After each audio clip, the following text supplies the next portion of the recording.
اگر آپ اپنی زندگی سے خوش نہیں ہیں اور آپ کو لگتا ہے کہ دوسرے آپ سے زیادہ خوش ہیں تو یہ کہانی سنیے۔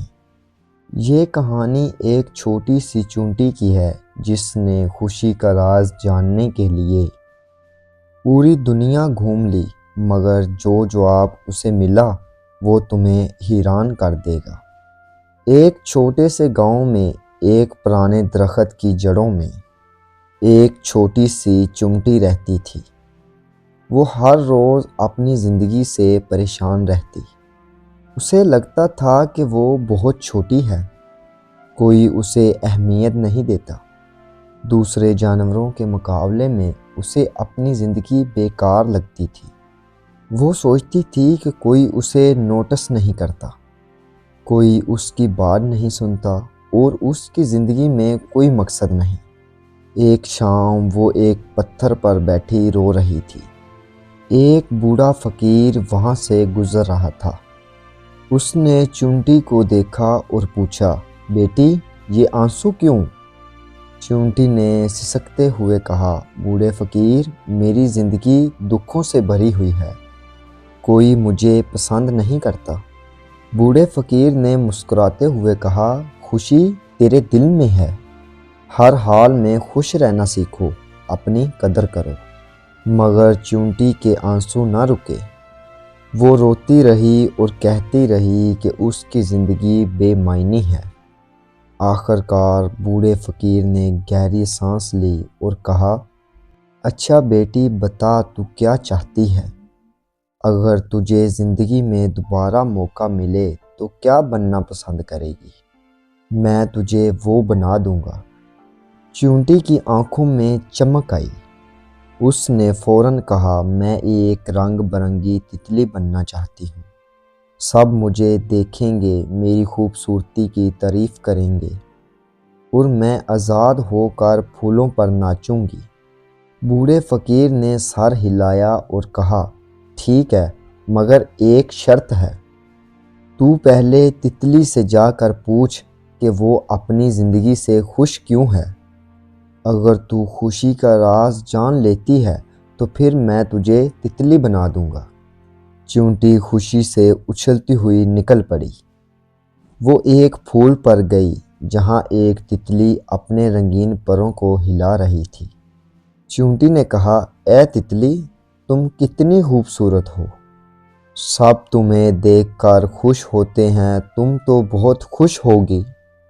تتلی نے اداس ہو کر کہا، نہیں بہن، میری زندگی مشکل ہے، سب مجھے خوبصورت کہتے ہیں مگر میری عمر بس چند دنوں کی ہے، میں جلد ختم ہو جاتی ہوں، اس لیے میں ہر وقت ڈرتی ہوں کہ میرا وقت ختم ہو رہا ہے۔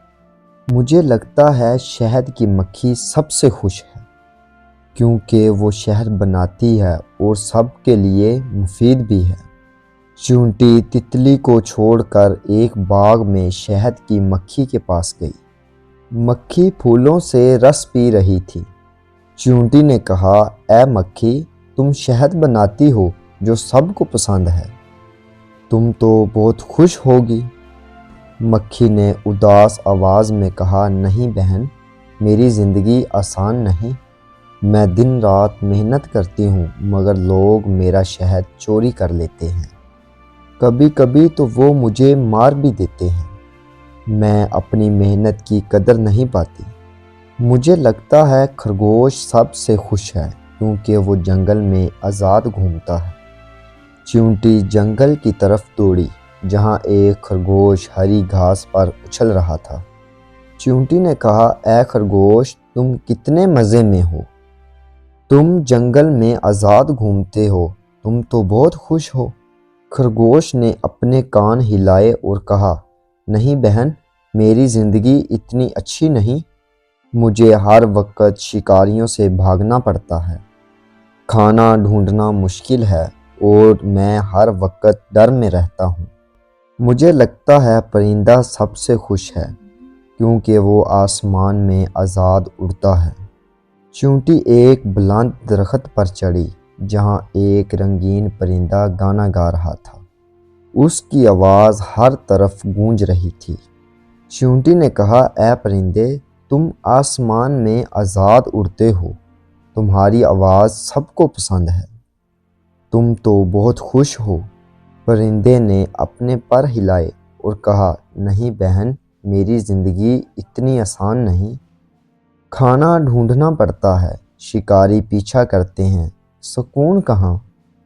پرندہ رو پڑا اور بولا، میں نے ساری دنیا گھوم لی، ہر قسم کے جانوروں سے ملا، مگر سب کے اپنے مسائل ہیں، کوئی بھی مکمل خوش نہیں۔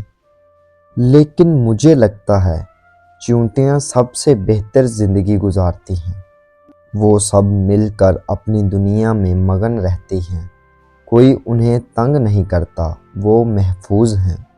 یہ سن کر چیونٹی کے دل میں روشنی سی آئی، وہ تیزی سے بوڑھے فقیر کے پاس واپس آئی، اس کی آنکھیں خوشی سے چمک رہی تھیں۔ بوڑھے فقیر نے مسکراتے ہوئے پوچھا، تو بیٹی کیا سیکھا؟ چیونٹی نے کہا، بوڑھے فقیر، اب میں سمجھ گئی کہ ہر ایک کی اپنی پریشانی ہے۔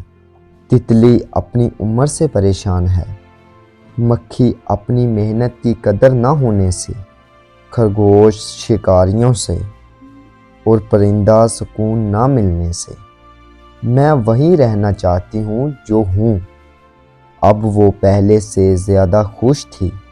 ہم سب اپنی زندگی میں کسی نہ کسی کو دیکھ کر سوچتے ہیں کہ وہ ہم سے زیادہ خوش ہے، مگر شاید وہ بھی کسی اور کو دیکھ کر یہی سوچتا ہو۔ اس لیے اپنی زندگی سے پیار کرو، کیونکہ جو تمہارے پاس ہے وہ شاید کسی اور کا خواب ہو۔ ہمیشہ مسکراتے رہو، کیونکہ خوشی تمہارے دل میں ہی ہے۔